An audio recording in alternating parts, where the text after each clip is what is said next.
Hey everyone, thank you for joining this week's episode of the Jameela Adams Experience. I'm so excited to have you a part of the show. And also, I am so excited to have this guest on. And I hope that you find whatever he says to be insightful and inspirational and encouraging, because that's something we definitely need in this day and age. So I definitely would like to have Mike Barkley come to the mic and just give us some knowledge about who he is, what he does, and how he does it. So Mike, can you give us a brief introduction of who you are before we jump into the questions?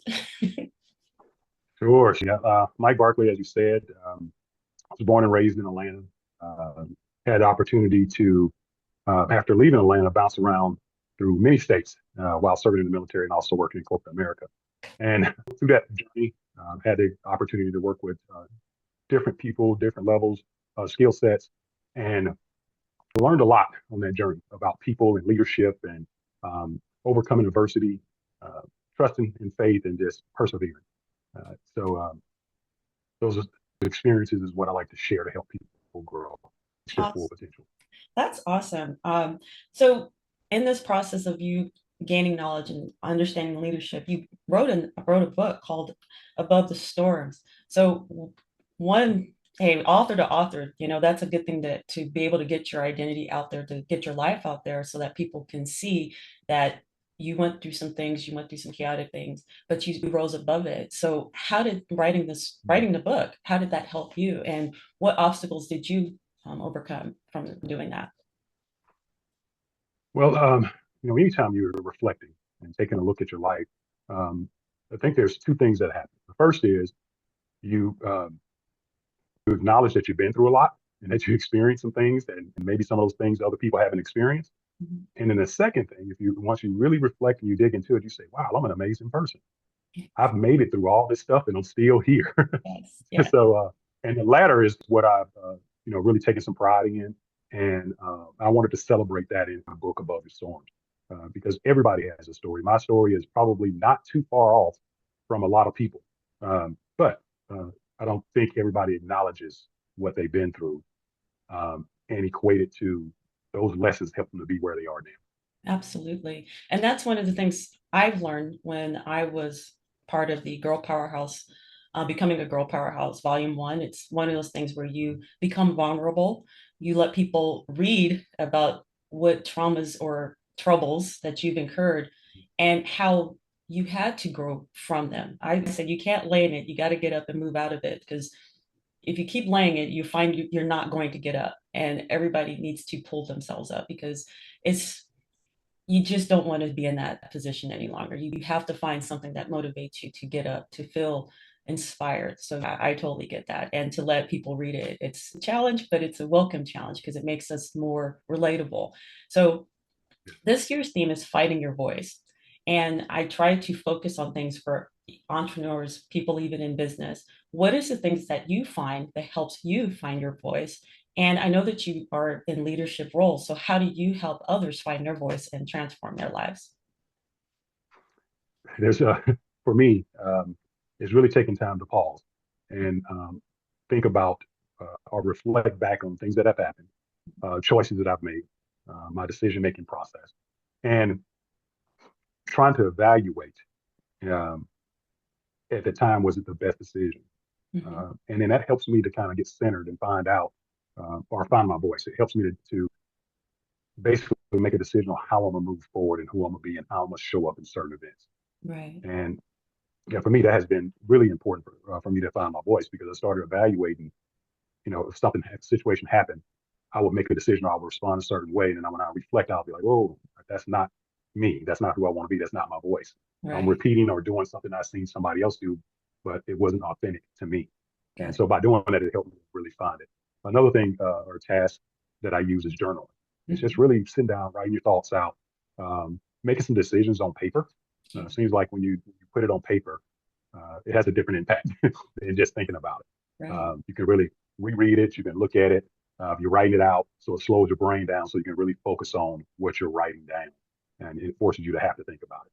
Yes. I find journaling to be a great tool to use too. And I actually got back into journaling because I took time off, but things started getting a little chaotic again. And I'm just like, okay, I need to put pen to paper and get back into venting, and just deciding what is going to be the best for me and think about the best outcome in certain situations. And it just allows you to, I guess you could say, get beside yourself. I don't know if that's the best term to use, but Mhm. you can look at how you thought about a certain situation, event, and after the event is passed, you can go back and look at your journal and say, okay, I actually worked through these complicated feelings, or how I was frustrated, and how I can turn this into something better, because that was a life lesson.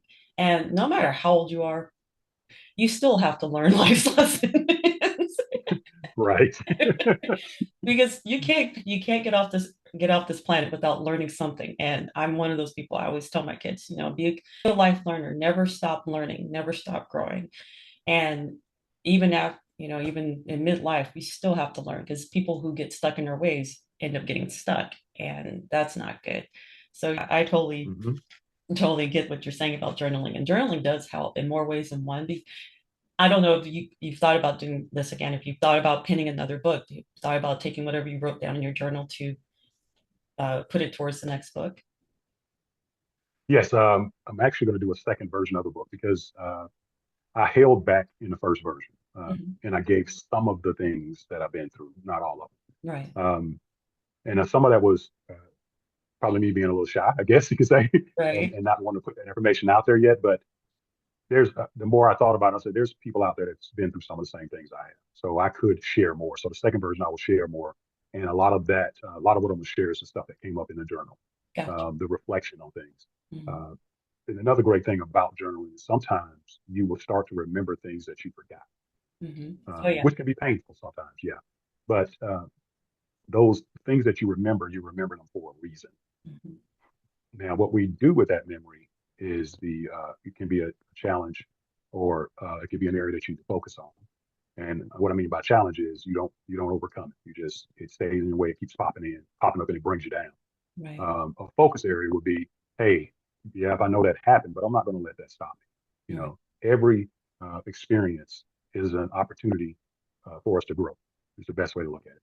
Yeah, No matter whether we decide it's good or bad, there's still opportunities to grow from yeah. That's true, and that's what allows us to live I think, a life that is of purpose. And when we find our purpose and we live in that purpose, then we know that whatever we do, even if we fall or stumble, we can still move forward and be, I guess you could say, happy that, or joyful that whatever we've been through, it gave us that sense of peace, and it allowed us to persevere, and it builds our character. So, with that being said, character building is one of the things we all need in leadership. So, what do you see is one of the biggest drawbacks in leadership? I know, we had talked about when we met before about leadership gaps. What do you think is one of the biggest drawbacks for leadership gaps, and why it has to be more character driven? it. I think the biggest one is that a lot of new leaders and leaders in general, they don't know what they don't know. Right, So we tend to make decisions based on the information that we have at the time, which that's normal.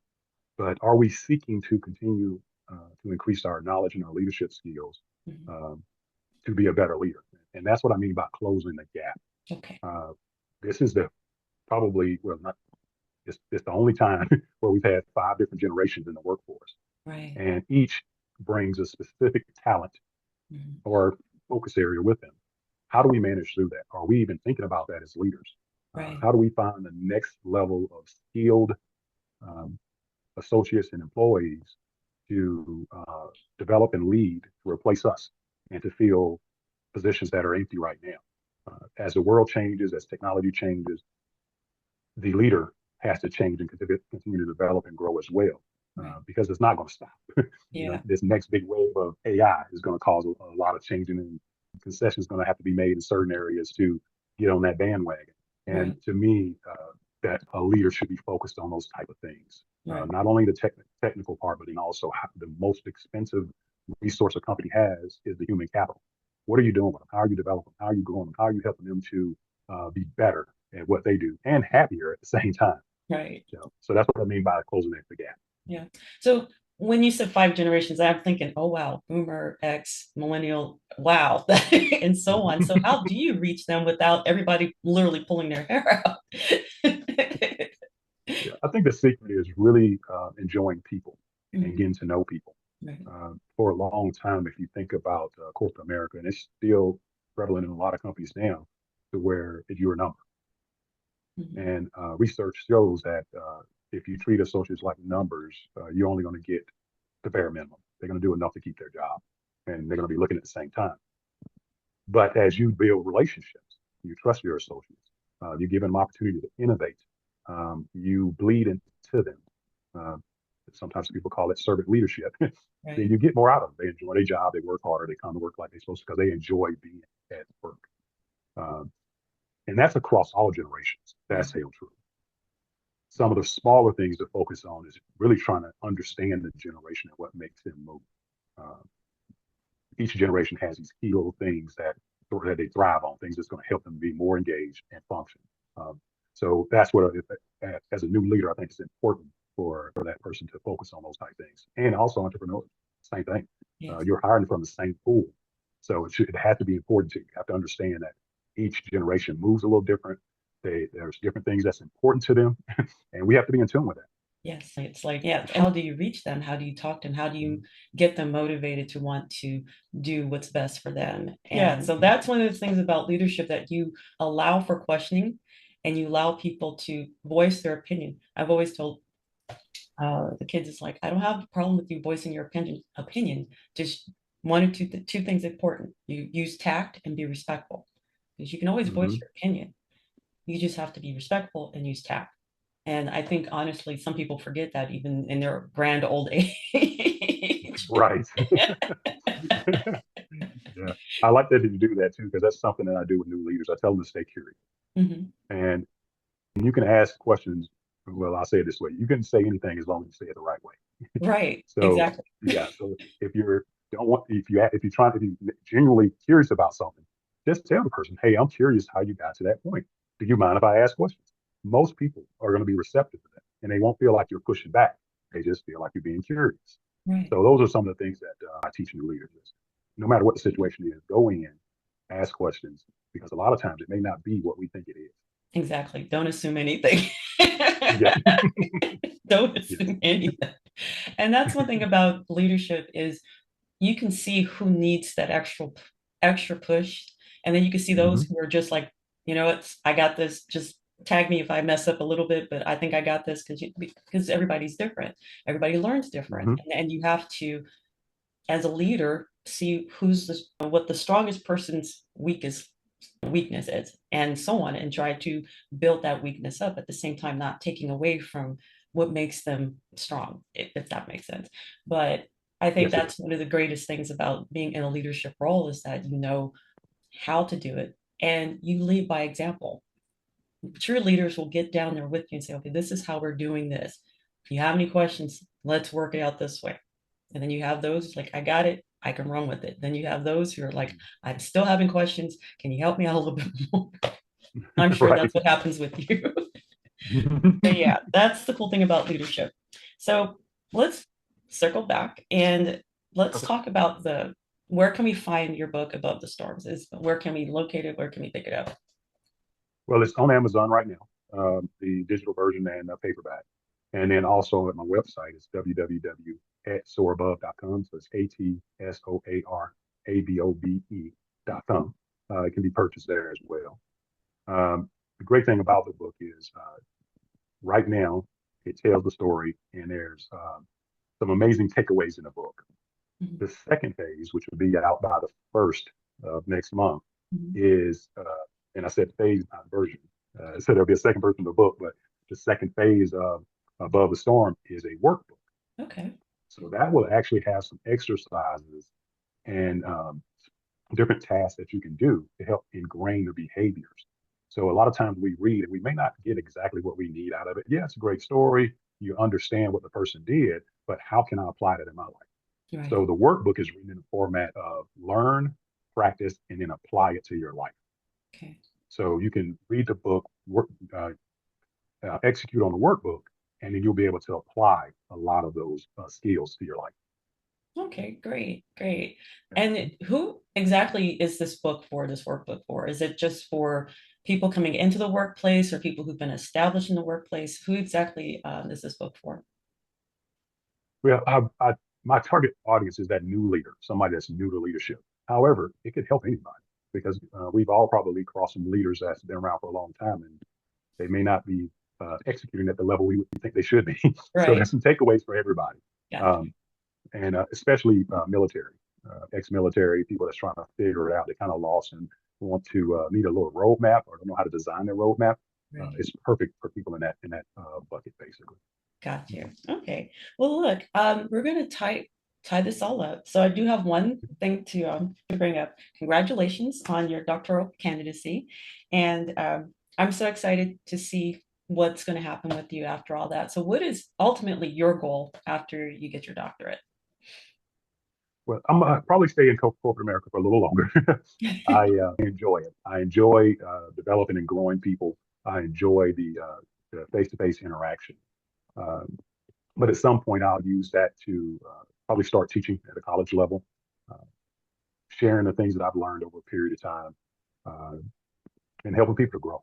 That's what I enjoy most. I enjoy seeing somebody that I've worked with make it to the next step, or that I had such an impact they had to tell me, years later. And I got a little quick story about that. Somebody I worked with probably over 20 years ago, Mhm. and this happened last year. We worked together for about a year and a half, and he worked directly for me. He found me on LinkedIn Okay. last year and reached out and said, "Hey, I never had a chance to tell you this before you left the company, but you were such an impact in my leadership experience and on me as a person."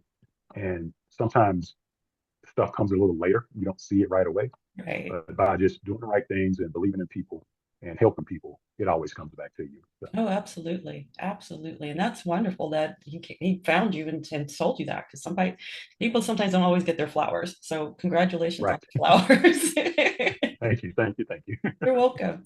Well, look, Mike, I appreciate you taking time out of your day to be on the podcast. And I definitely would love to have you come back on, especially after, you doing your phase 2 of the book. I definitely would love to Mhm. have you come back and talk more about that. If there's any events coming up, I definitely want you to promote that here as well. So, do you have anything coming up, like any speaking engagements that you would like to tell us about? Yeah, I do have one coming up in September, towards the end of September. We're trying to finalize the date right now to be in Atlanta. There'll be a panel discussion about, with a focus on helping entrepreneurs, talking about some of our life experiences and how we were able to overcome those boundaries and barriers. So should be a great event. I'll make sure you get the information as soon as we finalize the dates and the location. And hey, we're welcoming all. Whoever wants to come, learn a little bit more. There'll be, like I said, 4 other dynamic speakers there, and then it'll be a huge question and answer session also, to where people can just ask whatever's on their heart. Awesome. I appreciate that. And I definitely would love to hear more about it. So, yeah, whenever you get everything finalized, please send the information to me so that way I can promote it here and also on my other website. So, I appreciate it.